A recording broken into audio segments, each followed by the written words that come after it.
எம்ஜிஆர் சரோஜா தேவி ஜோடி வெற்றியை எழுதிய வெள்ளித்திரை ஜோடி.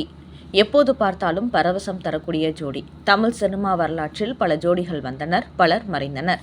ஆனால் இந்த ஜோடி காலத்தை கலைந்தும் நினைவில் வாழ்கிறார்கள் என்றால் இவர்கள் இருவர்தான்.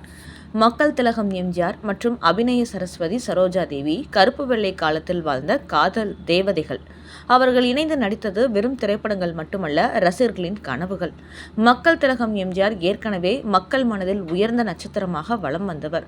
புதிய முகமாக வந்த சரோஜா தேவி தனது இயல்பான நடிப்பாலும் சிரிப்பாலும் ரசிகர்களை கவனத்தில் ஈர்த்தார். இருவரும் இணைந்த முதல் படங்களிலேயே ரசிகர்கள் ஒரு மந்திரத்தை உணர்ந்தார்கள்.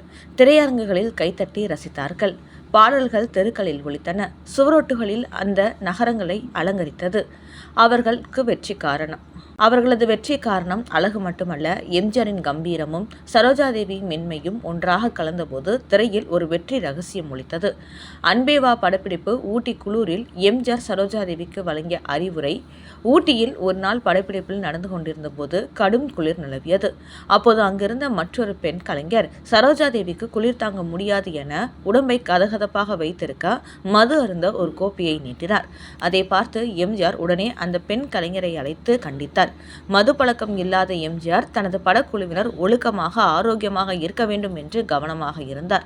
சரோஜாதேவி விஷயத்தில் மிகவும் கவனமாக இருந்தார். அதே போல அன்பேவா திரைப்படத்தில் இடம்பெற்ற நான் பார்த்ததிலே அவள் ஒருத்தியைத்தான் நல்ல அழகி என்பேன் என்ற பாடலின் போது இத்தாலியின் தோட்டத்தில் நடைபெற்றது.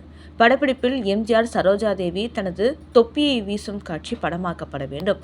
பலமுறை முயன்றும் எம்ஜிஆர் வீசிய தொப்பியை சரோஜாதேவி தலையில் சரியாக விழவில்லை.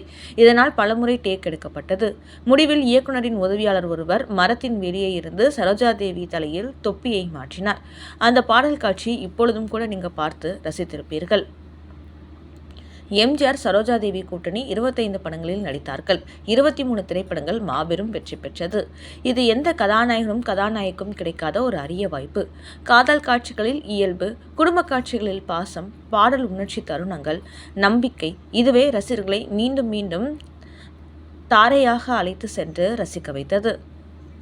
ஒரு புதிய படம் வெளியாகும் செய்தி வந்தாலே இந்த முறை கதாநாயகி சரோஜாதேவியா என்று எதிர்பார்ப்பு பலரிடம் இருந்தது.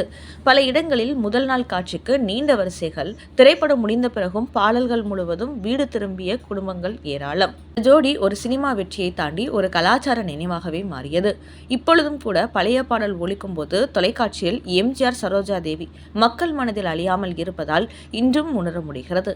எம்ஜிஆர் படப்பிடிப்புக்கு நேரத்துக்கு முன்பே வந்து தயாராக இருப்பார். இதனால் படக்குழுவினர் நேர ஒழுங்கை கடைபிடிப்பார்கள். சரோஜாதேவியுடன் எம்ஜிஆர் எப்போதும் மரியாதையுடன் நடந்து கொள்வார். புதிய காட்சிகளை விளக்கி அவருக்கு வசதியாக நடிக்க உதவுவார். பாடல் காட்சிகள் படப்பிடிக்கும் போது சிறிய அசைவுகள், முகபாவனைகள் வரை எம்ஜிஆர் கவனிப்பார். காட்சி சிறப்பாக வர வேண்டும் என்பதில் அதிக அக்கறை காட்டுவார். இதுகுறித்து சரோஜாதேவி பேட்டிகளில் கூறியிருக்கிறார். எம்ஜிஆர் மிகவும் ஒழுக்கமானவர், தொழில் முறையில் சிறந்தவர், இணைய நடிகர்களுக்கு ஊக்கம் அளிப்பவர் என்று சொல்லியிருக்கிறார். எம்ஜிஆர் சரோஜாதேவி இணைந்து நடித்த ஒவ்வொரு படத்திலும் நடந்த சுவாரஸ்யமான படப்பிடிப்பு சம்பவங்கள் நிறைய உண்டு. சரோஜாதேவி முதலில் எம்ஜிஆரோடு நடிக்கும் பொழுது பயந்தபடியே நடித்தார். ஆனால் எம்ஜிஆர் இயல்பாக நடித்தால் போதும் என்று ஊக்கம் அளித்தார். சரோஜாதேவி டயலாக் மறந்தால் கூட கோவப்பட மாட்டார். புதிய கலைஞர்கள் வசனத்தை மறந்தாலும் எம்ஜிஆர் கோவப்படாமல் மீண்டும் ஒத்திகை நடத்தி காட்சியை எடுப்பார்.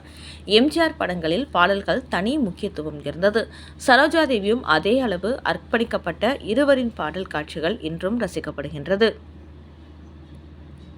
படப்பிடிப்பு இடங்களில் ரசிகர்கள் வெளிப்புற படப்பிடிப்பில் நடந்தாலும் ஆயிரக்கணக்கான மக்கள் எம்ஜிஆரை பார்க்க கூடுவார்கள். அந்த கூட்டத்தை பார்த்து சரோஜாதேவி ஆச்சரியப்படுவார். எம்ஜிஆர் அமைதியாக ரசிகர்களை கையெடுத்து வாழ்த்து தெரிவிப்பார். படக்குழுவினர் குடும்பம் போல மதிய உணவு நேரத்தில் இயக்குனர், தொழிலாளர் என அனைவரும் கலந்து சாப்பிடுவதை பார்த்து சரோஜாதேவியும் படப்பிடிப்பு தளத்தில் எளிமையாக பழகுவார் என்று பெயர் பெற்றிருந்தார். அதற்கு காரணம் எம்ஜிஆர் தான். எம்ஜிஆர், சரோஜாதேவி இவர்கள் படம் என்றாலே நம்பிக்கை விநியோகஸ்தர்களுக்கும் ரசிகர்களுக்கும் இருந்தது. அதனால்தான் மீண்டும் மீண்டும் இணைக்க தயாரிப்பாளர்கள் ஆர்வம் காட்டினார்கள். திருமணமான பிறகு ரீஎன்ட்ரியாக சரோஜாதேவி ஆரூர்தாஸ் படத்தில் நடிக்க ஒப்பந்தமானார். எம்ஜிஆர் ஆரூர்தாஸுக்கு ஃபோன் செய்து உங்களை படம் இயக்க வேண்டாம் என்று சொன்னேன், நீங்கள் அதையும் கேட்கவில்லை. இப்பொழுது சரோஜாதேவியை ஒப்பந்தம் செய்திருக்கிறீர்கள். அவர் கர்ப்பமாகிவிட்டால் படம் பாதியிலேயே நின்று விடாதா? எதற்கு இந்த வீண் பரீட்சை என்று அக்கறையோடு பேசினார். ஆனால் அதை சரோஜாதேவி கேட்கவில்லை, ஆரூர்தாஸும் கேட்கவில்லை. அந்த படம் ஃப்ளாப் ஆனது. இப்படி அரச கட்டளை படத்துக்கு பிறகு சரோஜாதேவி தன்னிடம் பேசாவிட்டாலும் படங்களில் நடிக்காவிட்டாலும் அவர் மீது அக்கறையும் உரிமையும் கொண்டவர் புரட்சித் தலைவர் பொன்மனச்செம்மல் எம்ஜிஆர் அவர்கள். இந்த வெள்ளித்திரை ஜோடி எப்பொழுதுமே வெற்றி ஜோடிதான்.